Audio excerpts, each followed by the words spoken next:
awesome. You're awesome. Oh my gosh, thank you so much. I don't need that. You take it with you. Oh my gosh. Holy smokes, look at this room. This is amazing. I mean, seriously, I want you to wrap your head around this for a second. There are more than 2,500 people who are committed to making a difference sitting in this room.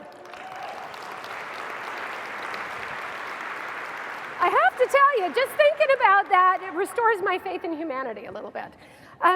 Because it is what you are doing here. It is what you are doing today. It is what you are doing right now that makes you the difference makers in Washington State. That is amazing.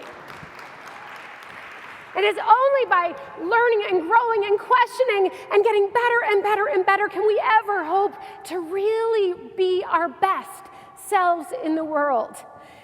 There was a really interesting study done back in the late 1960s. There were two educators, Dr. George Land and Dr. Erica Jarvis, and NASA had hired them to create this creativity test because they, of course, wanted the best. This is the time of the whole space race, so they wanted the best engineers and they wanted the best rocket scientists. And so this test helped them vet the best. And the test was wildly successful, so much so that Land and Jarvis, the people that created it, said, I wonder what else we could learn by using this test.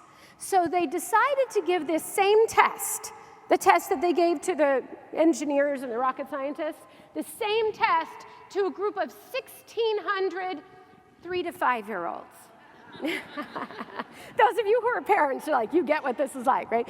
So out of 1,600 3- to 5-year-olds, 98% tested as having a genius level for creativity.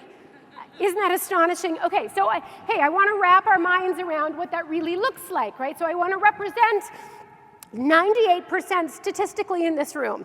So if your birthday falls between January 1st and December 23rd, would you please, to the best of your ability, stand up? Oh my gosh! This is what 98% genius looks like in this room. Okay, now stay standing, stay standing, stay standing. All right, so that's amazing. Isn't that amazing? The researchers thought that was amazing too, so they decided to give the same test 5 years later to the same group of kids. Okay, so now they're between the ages of 8 and 10 years old. And now, 5 years later, only 30% tested as having a genius level for creativity. So, if your birthday falls on April 22nd or later in the year, you can be seated. Holy smokes. Yeah, but this is what 68% drop in creative genius looks like in only 5 years.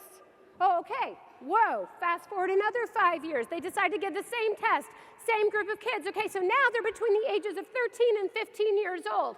Now, I want you to remember what this room looked like when 98% genius was standing, right? Now, 10 years later, only 12%. So if your birthday falls on Valentine's Day or later in the year, you can be seated. So by this point in the testing process, since the tests were administered by teachers and they were all too depressed by what they were seeing, they decided not to test the kids any further. But of course, this test was developed by researchers, right? By educators, so they wanted to learn more. So they decided to give the same test to over 1 million grown-ups all over the age of 25. Now, just out of curiosity, how many of you in this room, by a show of hands, are over the age of 25? Yeah, that's pretty much everybody. All right, so what do you think? Shout it out. What percentage of genius showed up in us adults? Oh, we do have some geniuses in this room. 2%. 2%. So if your birthday falls on January 8th or later in the year, you are no longer a genius. Oh, wow. This is amazing, right? All right, thank you, geniuses. Are there any geniuses? Thank you, geniuses. You can sit down.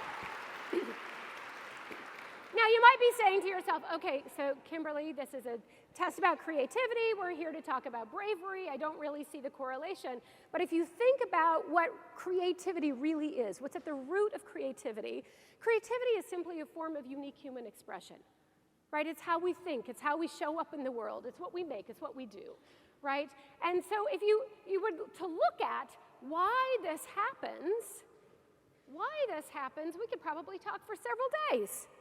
We could look at the fact that between the ages of 3 and 15, that's when we're plugging into systems and plugging into society, and we're inundated with messages about who you are and who you're not, and who you should be and who you should not be, what you can do, what you can't do, right? And we could talk for hours and hours on end about why this is happening. But the question that keeps coming up for me is, if when we're 3 years old, 98% of us are endowed with creative genius, and then by the time we're adults, where does it all go? Where does all the genius go? Does it just disappear? Are we all like flower girls at a wedding tossing flower petals? Here, have some genius. I don't need it. No, I don't think so.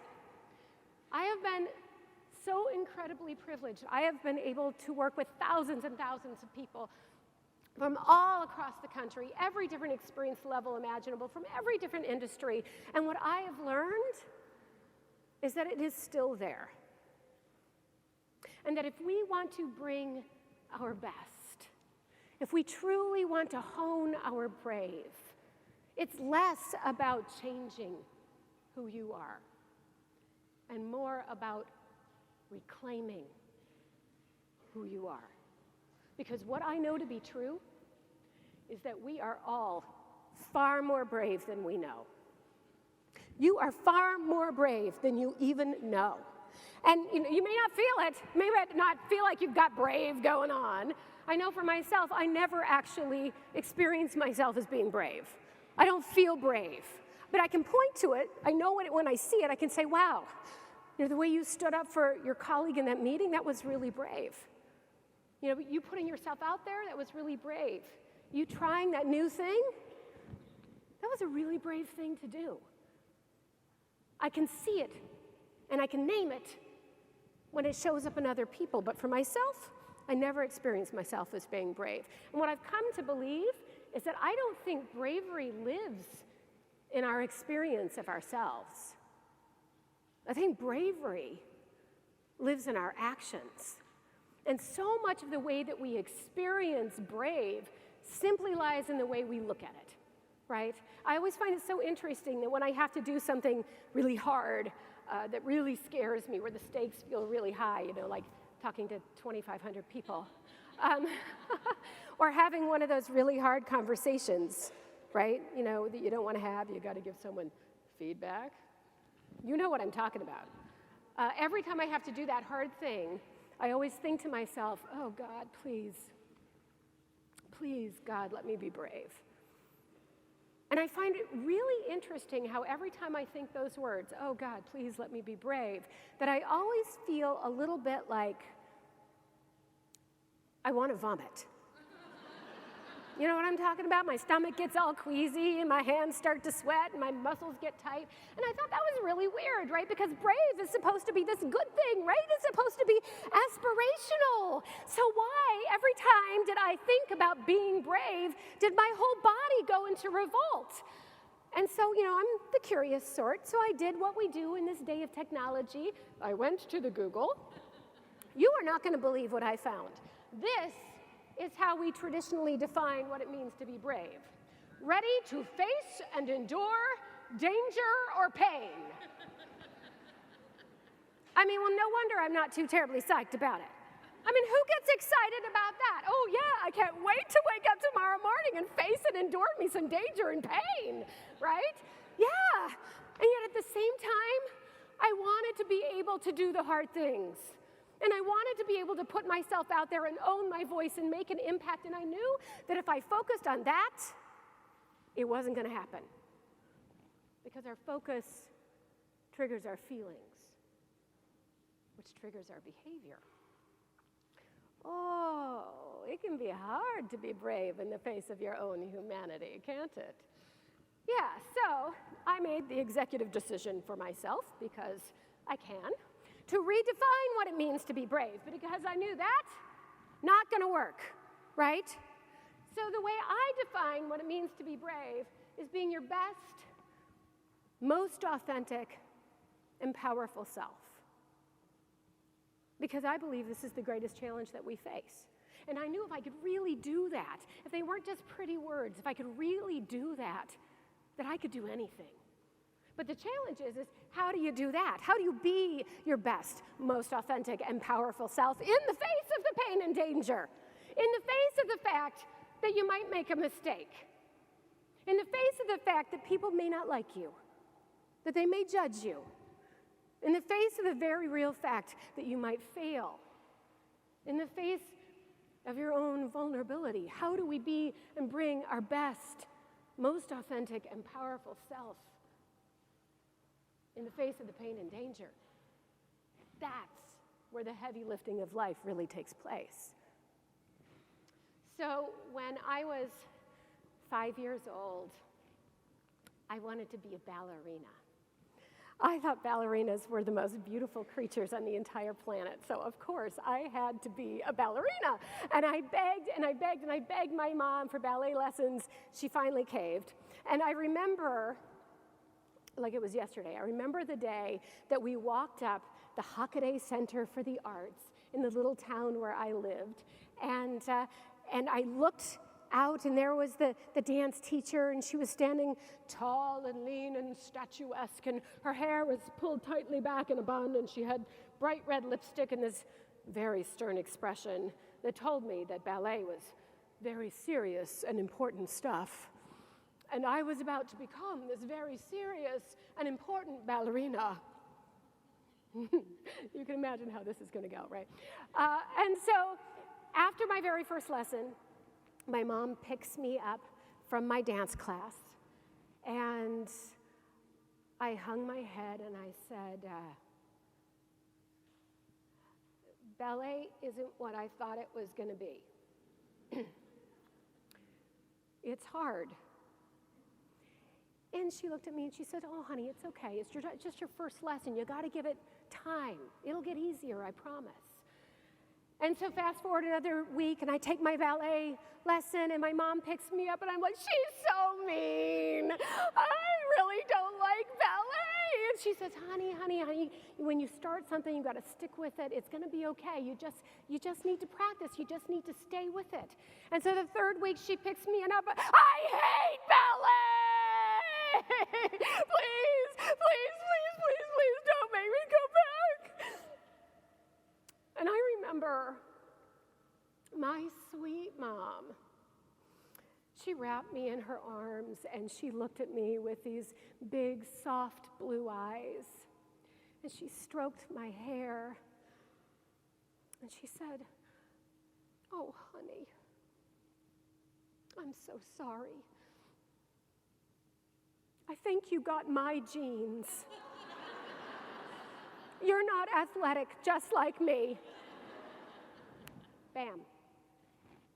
That was my truth. I'm not athletic.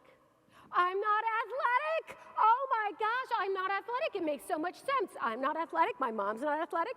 I'm like my mom. My mom is awesome. Great. Got it. I'm not athletic. So, I'm not athletic became my truth. And so when I was in grade school and all the other kids would be out there playing kickball, I'd be slinking over by the swing set, hoping not to be noticed because, I'm not athletic. And then when it came to PE class, I didn't really ever participate because why would I? I'm not athletic.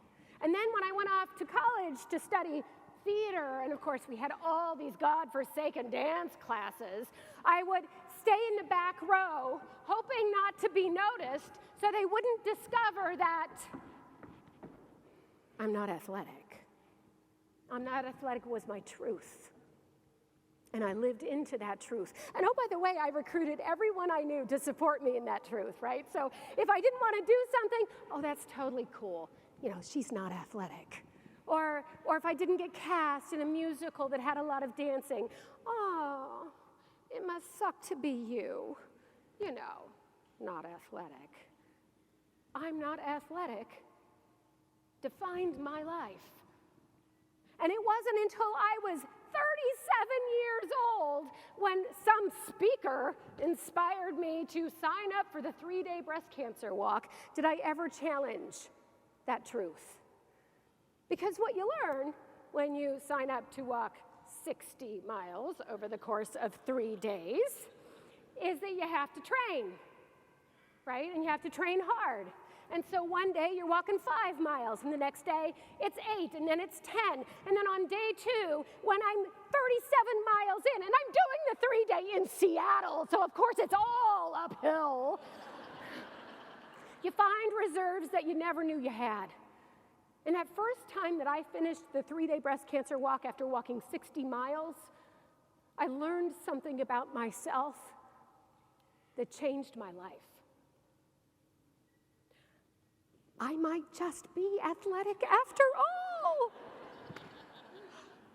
Or not, right? Or not.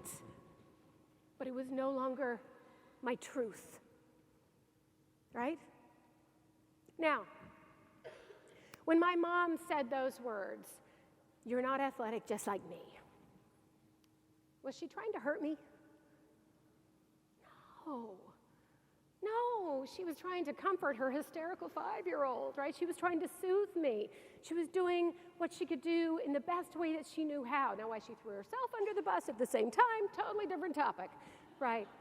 She was just loving me. My little mind just did what little minds do. It glommed onto whatever it could to make sense of the pain and humiliation that I felt in dance class, because goodness knows I never wanted to feel that ever again. Your focus determines how you show up in the world. Your focus determines how you feel about yourself. Your focus determines your bravery. If you focus on what you can't do, what you can't have, what you can't be, I promise you, you will live into that focus. So, as Nathan's shared with you, I lived in Seattle for 15 years. It's like coming home again, people. This is awesome. And I've had the privilege to live all across the country. So I grew up in Montana, went to Arizona for college, lived in Seattle, then moved to Dallas, and now we live, then New York, and now we live in Austin. So I'm hoping to stay put for a bit. But I have to tell you that when we moved from Seattle to Dallas, I hated Dallas. I hated Dallas. And no offense to those of you who might have lived in Dallas, I'm so sorry, but that's what my truth was. I hated Dallas. And all I could focus on was the fact that I believed I didn't belong in Dallas. I hated Dallas, right? And for 2 years, all I could do was compare and contrast. Seattle has mountains, and Dallas was flat. And Seattle had water, and Dallas was dry. And I would go to the grocery store in Dallas, and people would be wearing makeup. And high heels and bling. It was the weirdest thing because, having lived in a place where we could wear fleece to a 5-star restaurant, I thought that was really, really weird. And then I would go to stand in line at Starbucks, and people would start talking to me.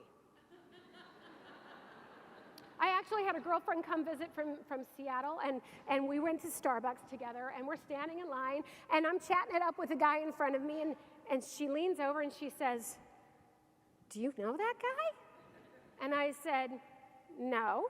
And she said, "So why are you talking to him?"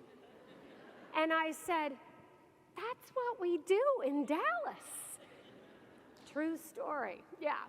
But fast forward 2 years and poof, I fell in love with Dallas. It's not that I love Seattle any less, right? But I fell in love with Dallas and made Dallas my home. And I would walk around our historical area, and we had these gorgeous live oak trees, and I would just marvel at how beautiful they were. And people were so friendly. You couldn't go to the gas station or a Home Depot without someone saying, "Appreciate ya." And they actually mean it. And the sun shined every day. It was awesome. So after 2 years, I fell in love with Dallas, so much so that when my husband got a job offer to move us to New York, I said, no, I'm not going to move. Dallas has become my home. And the only reason I agreed to move with him to New York is if I could continue going back and forth to Dallas and teach for Southern Methodist University, so I never had to give up Dallas. Now, here's the deal. Dallas never changed, right? Dallas was always Dallas. The only thing that changed was the way I looked. We need to challenge the way we look in order to change the way we see. Now, how likely would I have been to plug into community if I focused on the fact that I don't belong here? Probably not very likely, yeah? How likely am I to build lasting relationships with people when I hate Dallas, I don't belong in Dallas, you're not my people?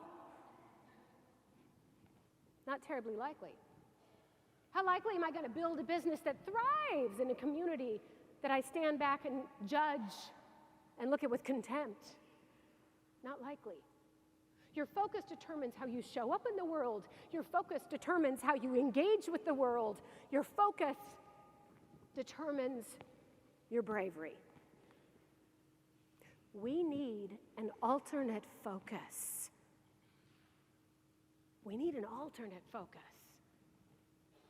So I grew up in a small town in Montana, northwest Montana, on a ranch. I was one of those weird girls with Dorothy Hamill hair and used to feed 200 cows every night after school and twirl about the pastures singing to the cows at the top of my lungs. I was weird, but I was totally fearless. If I wanted to do something in that time of my life, I just did it. I sang the solos in choir, and I went out for the leads in the school plays, and I did an internship at our local news station. If I wanted to do it, I just did it. I didn't even think about the repercussions.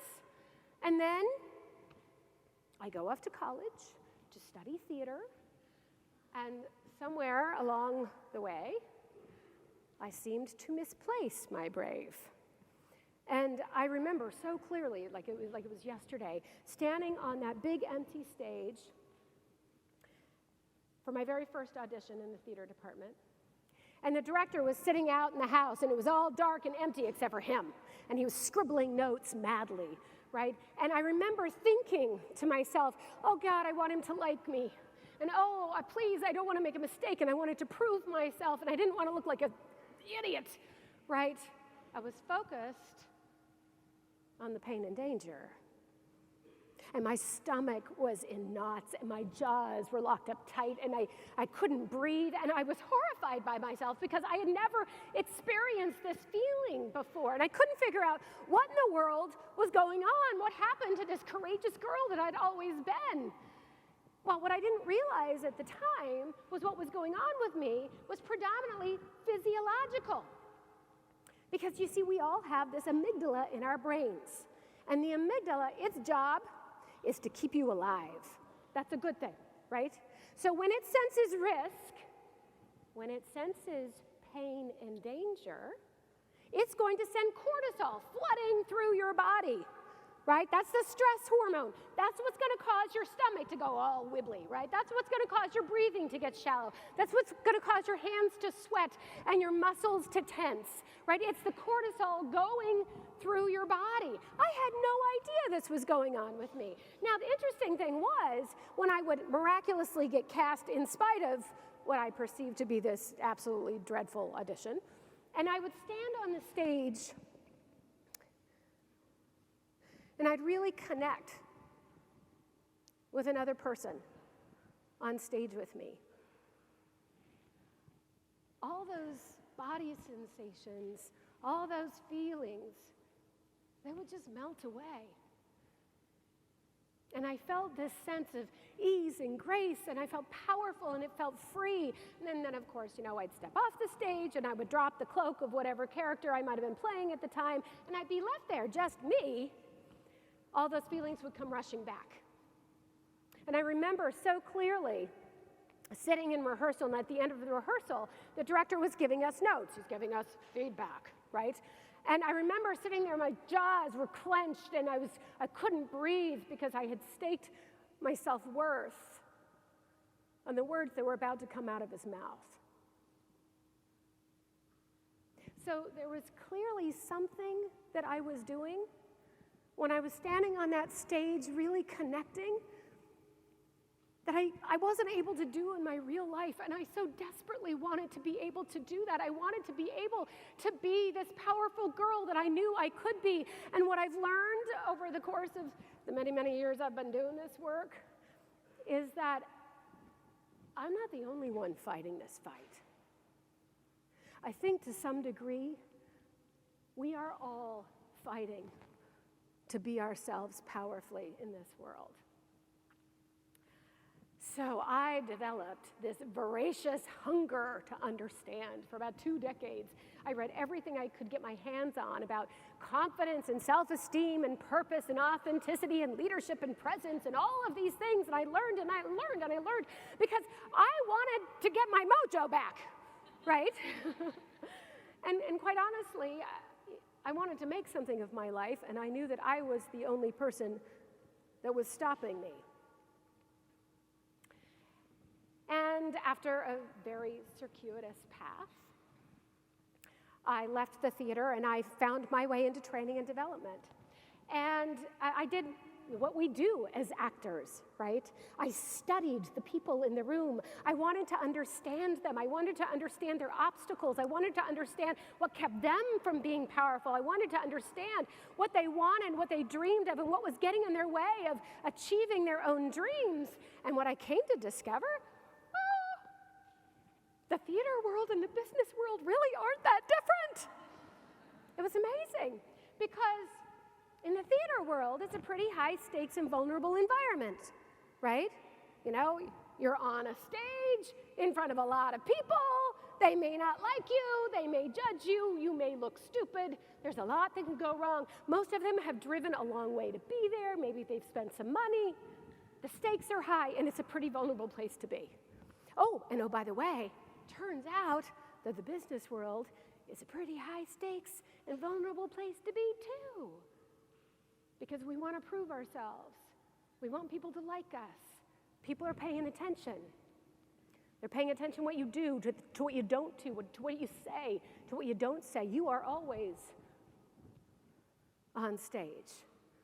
And what I realized is that, wait a second, in the theater, we don't pretend that it's otherwise. We get that it's a vulnerable, high-stakes place to be. And then in order to perform powerfully and consistently, you need some tools, because that's just not going to happen going on autopilot, right?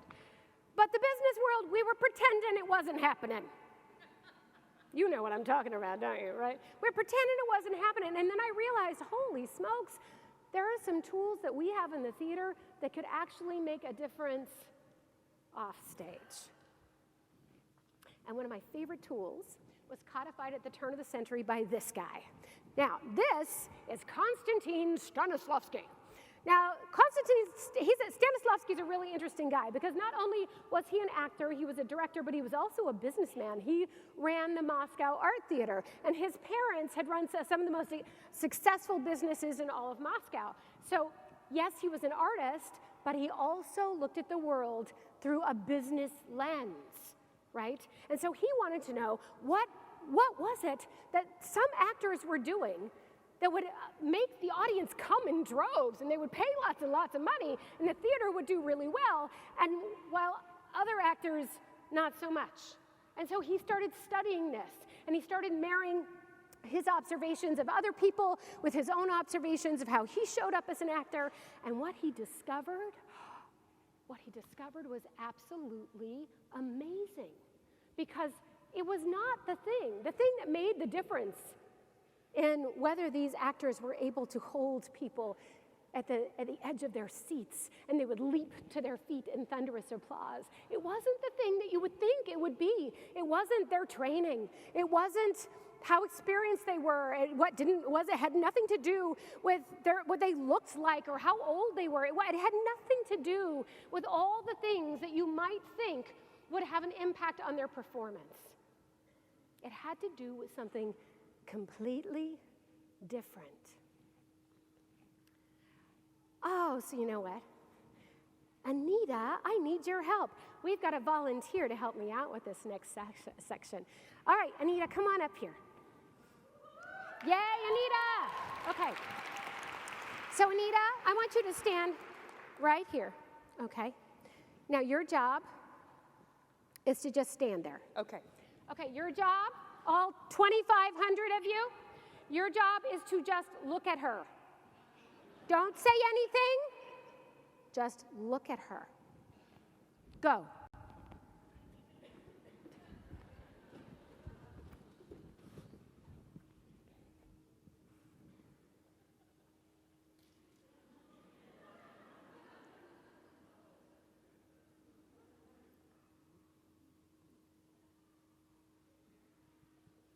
Awesome!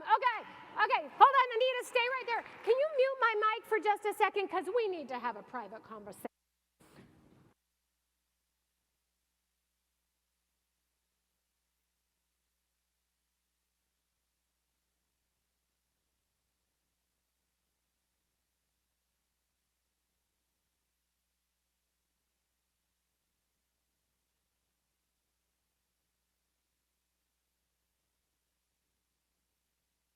Turn me back on. Thank you. Okay, Anita's got a new job. Your job stays the same. What's your job? No, look at her. You're like, stare at her. Look at her.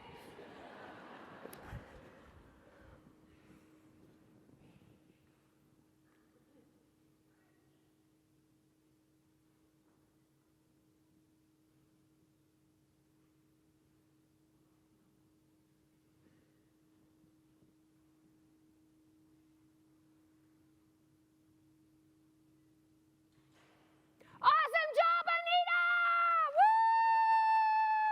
Let's hear it for Anita. All right, you can come off the stage. Thank you so much, Anita. High five. I'm going to ask you a question in just a minute. Do we have a mic runner? Awesome. All right. So what'd you notice? I've got a mic runner. Raise your hand. What'd you notice? You didn't notice anything? Come on, people. Over here. Over here. Thank you. What'd you notice? The first time she looked very uncomfortable. Okay, she looked very uncomfortable. Do I see a lot of head nodding over here? Okay, okay. And the second time she looked more comfortable and in control of her emotions. Awesome, great, thank you. Great observation. Anybody else? What'd you notice? It looked like she was counting or focusing on something different. Okay, I'm focusing on something different. Great, one more. What'd you notice? It looked like she was making eye contact with people. Looked like she was making eye contact. Great, awesome. So, Holly, can you come up here with Anita? So, Anita, before we tell them what I asked you to do, okay, what was your experience the first time versus the second time? I felt on display and without purpose. Okay. The first time. And so what did that do, feeling without purpose, feeling on display? How did that manifest in your body? Super awkward. Okay. A little barfy. A little barfy, yeah? You can relate, yeah? Okay, great, okay. And and the second time, how did that change things for you? I felt more in control and like I had some purpose, and I didn't feel as barfy. Just a little barfy. Excellent. No, not barfy is good, right? Okay, so what did I ask you to do? She asked me to count the brunettes in the room. Count the brunettes in the room. Thank you so much, Anita. You can give that to Holly. All right, so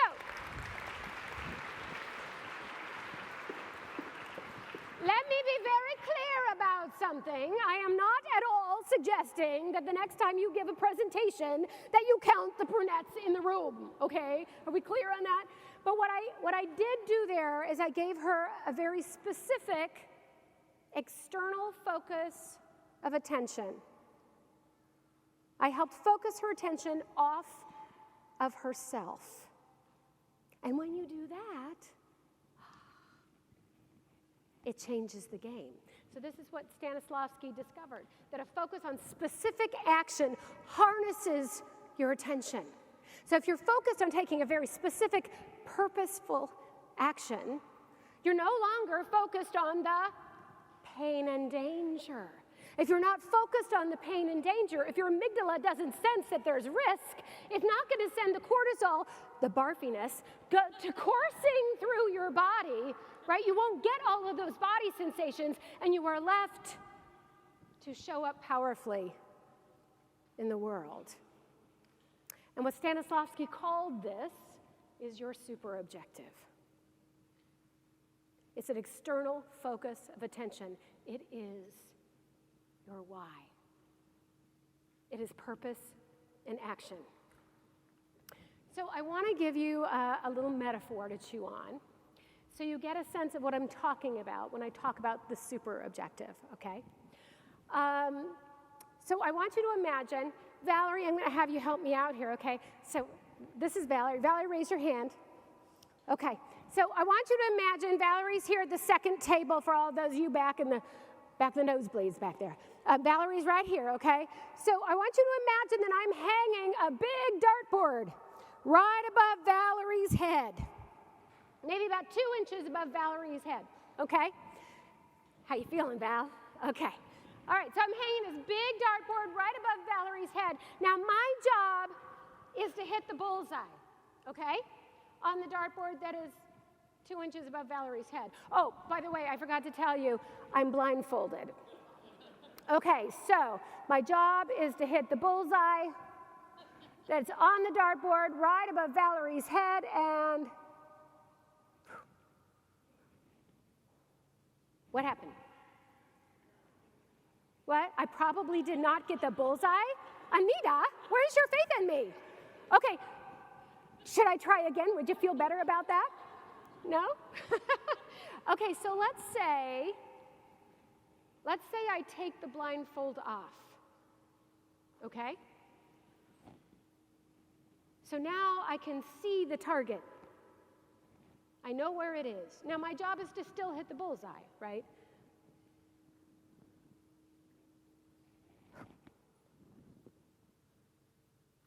What happened?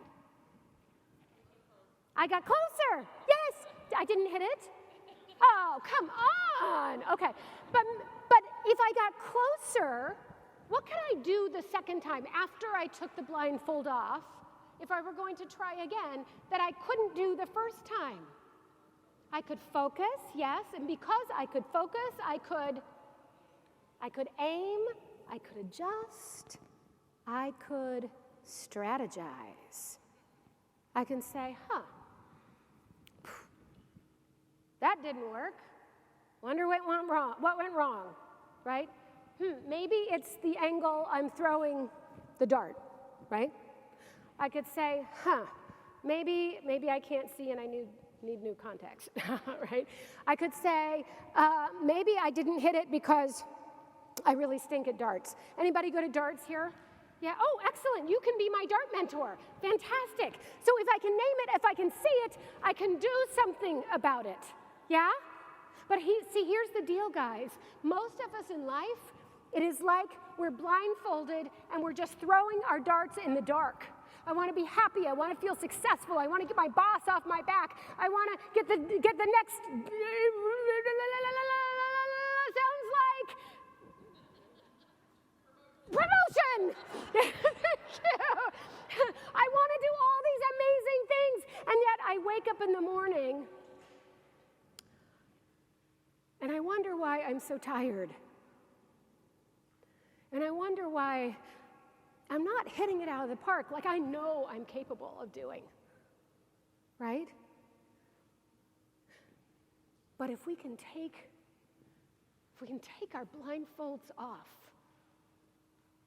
and we can say, what is the impact I am here to have in this conversation? Bam. Did I have it or did I not? What is the impact I'm here to have in this meeting? Bam. Did I have it or did I not? What's the impact I'm here to have on this call? What's the impact I'm here to have in this presentation? Bam. Did I have it or did I not? Once you can name it, you can do something about it. And that, my friends, will change your game. So I have been a super objective geek for many, many years. I've been reading everything I can about purposeful leadership. And right now I'm reading Daniel Lubetzky's Do the Kind Thing. Now, Daniel Lubetzky is the CEO and founder of Kind Bar. And wouldn't you know, I get to page 8, like really early in the book, and he talks about, I've devoted my life to building bridges between people. That's what he stands for, building bridges between people. And through the whole course of the book, he talks about everything he's done in his life to build bridges between people. And that is at the core of every business decision he makes, to build bridges between people. That is at the core of his manufacturing decisions. That's at the core of his hiring decisions. That's at the core of why he's building a kind movement to build bridges between people. This guy wrote a paper about it in undergrad. He's been doing it his entire life. That's what he stands for. That's the impact he wants to have. And it shows up in every action he takes. And oh, by the way, the fact that Kind Bar reached over $1 million in sales their very first year in business, and now they've reached something like 30 billion, which is a lot of money for a little snack bar, yeah? The fact that his personal net worth is $1.5 billion, the fact that he's won numerous prestigious awards, not to mention President Obama named him as the Global Entrepreneurship Award. All of those numbers, all of those fancy accolades, they're just a byproduct. They're a byproduct of the actions that he took to make an impact, to build bridges between people. That's what he stands for. This is Heidi O'Neill. Heidi O'Neill is the president of Nike's direct-to-consumer group. So she's in charge of $8.5 billion in consumer retail and e-commerce. That's a lot of money, right? She's got something like 40,000 employees that report in under her. But Heidi says that her job is to infuse curiosity and nurture a desire to serve. Bam. That's what she stands for. The fact that Nike shareholders are happy and Nike wearers everywhere are happy, and the fact that she's the most powerful woman in sports retail, just a byproduct. Melinda Gates, a homegirl.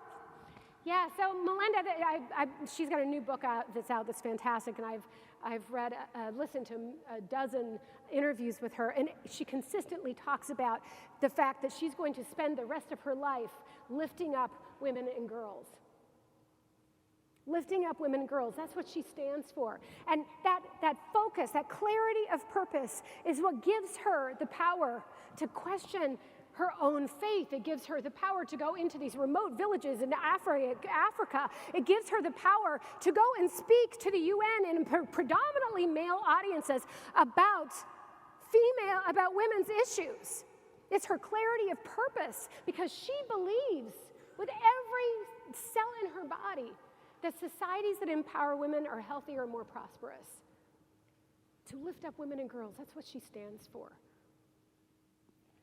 What is your super objective? What is it you stand for? You know, I could give you dozens and dozens and dozens, maybe even hundreds, of stories about CEOs and celebrities and what they stand for and their purpose, what I call their super objective. They probably wouldn't call it that, but I call it that. But my favorite stories are stories of real people who are in the trenches, who are out there making a difference every day. I was in Las Vegas speaking a couple of weeks ago, and I pulled my suitcase out of the luggage compartment on the airplane, and I broke 2 nails down to the quick. And I know, it hurt, and it was really ugly. And so I didn't want to look like a country bumpkin for my speech. So I went out looking for a nail salon that someone could make me look a little bit more presentable. And I found this outrageous nail salon on the Strip. But it was worth it. It was totally worth it because I'm the chatty, curious type. So I started talking to my nail artist person. And I asked her, why is it you do what you do? What do you love about your job? And she says, oh my gosh,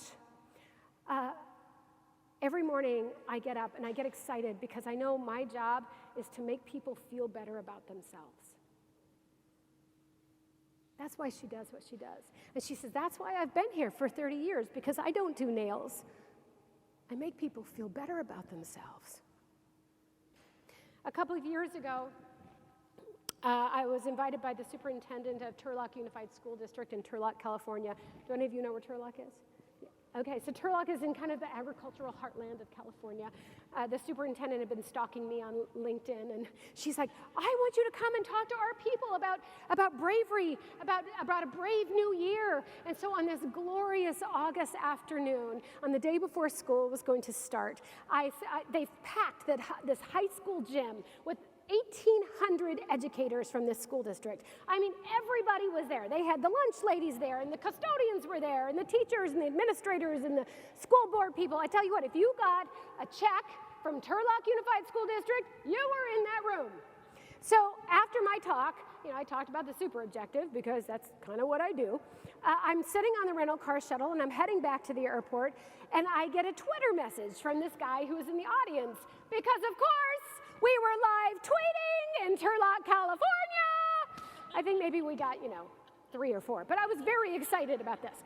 And this guy says to me, thank you so much for helping me find my super objective. I'm so excited about school starting tomorrow.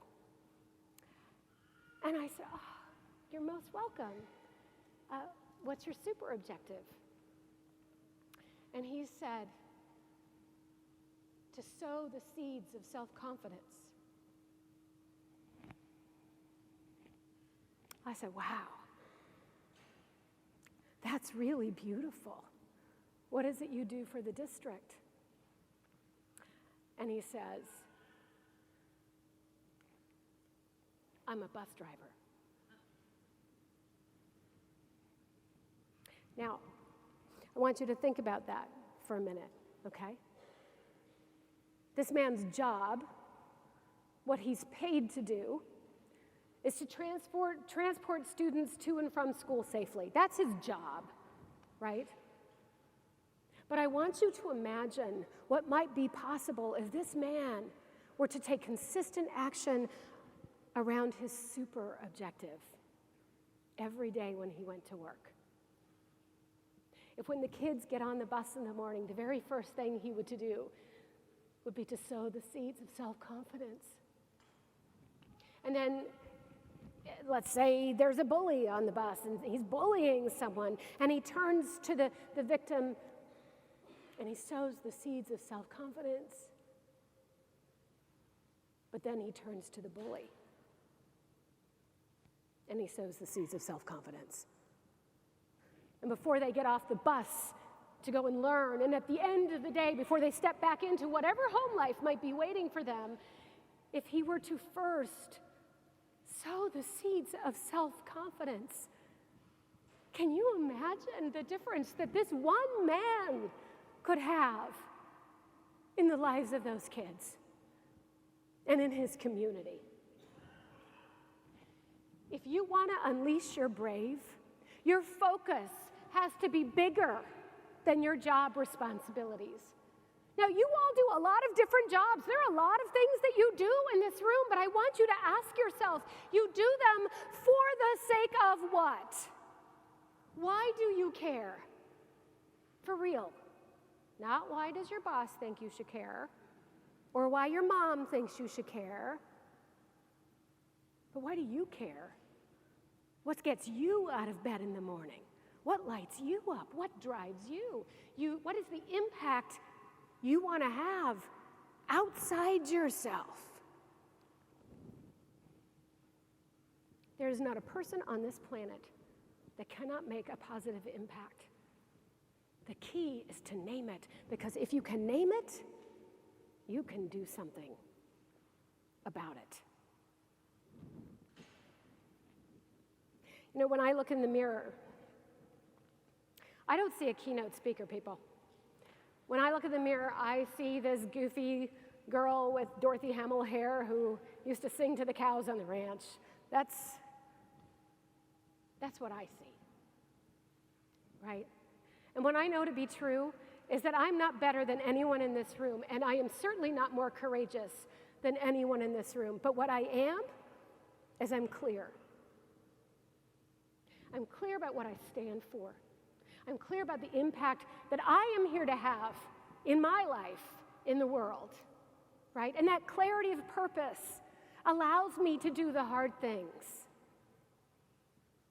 Because I'm clear about what I stand for, my super objective, to connect people to the best of who they are. That's what drives me.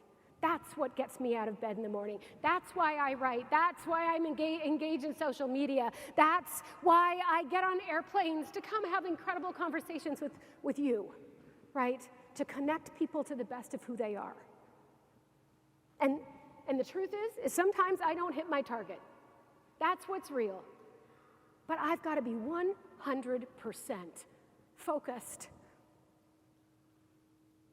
on connecting you to the best of who you are, and you to the best of who you are, and you way back there. Hi, I see you. Yeah. I've got to be 100% focused on what I stand for. Otherwise, let me tell you, there's no way I would have the courage to stand in front of you today. And oh, by the way, most of the time, you'll never know if you hit your target. I suspect that the kids on the bus don't go up to the bus driver at the end of the day and say, "Thank you so much for sowing the seeds of confidence," right? But it is our commitment in the face of that not knowing which gives us the power to be brave. What is the impact you are here to have? Now, I would love to tell you that once you have named your super objective, that you will be brave forevermore. But sadly, it just doesn't work that way. Brave is not an all or nothing thing.